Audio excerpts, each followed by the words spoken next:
edan. Joget kok ora aturan. Sak kecekelku kok.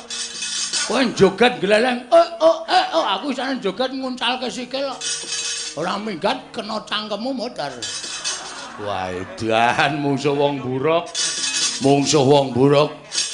Dursasana dasar para nyata. Mrene arep ngopo kowe? Nglabrak wong-wong Karang Kadempel. Ora minggat bumi angus Karang Kadempel. Berarti arep ngerusak Karang Kadempel. Dasar para nyata. Sing betengi Bagong. Lho. Ayo sing gagah akeh, sing digdaya akeh. Petruk kon tekan kene.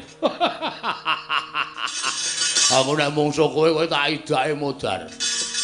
Kowe tak gajole ambyar sirahmu. Aku mau musuh wong ringkih kaya kowe. Musuh ya sing gagah-gagah sisan. Musuh ya sing digdaya sisan. Musuh kowe nggo ngopo? Dur, ngopo? Kowe aja sok ngembe karo wong. Aku ki arep kok niki wong digdaya selama dadi Bagong. Aku maling belum tau konangan. Kok kowe ngece karo aku? Kene ora wong limpat ora bakal kelakon to. Sing dadi nyatane.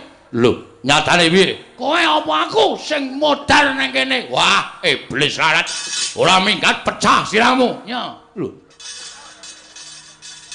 Ngopo kok nya? Lho, kowe ngopo mau muni piye? Pecah sirahmu. Nya. Nya pecahan, guys.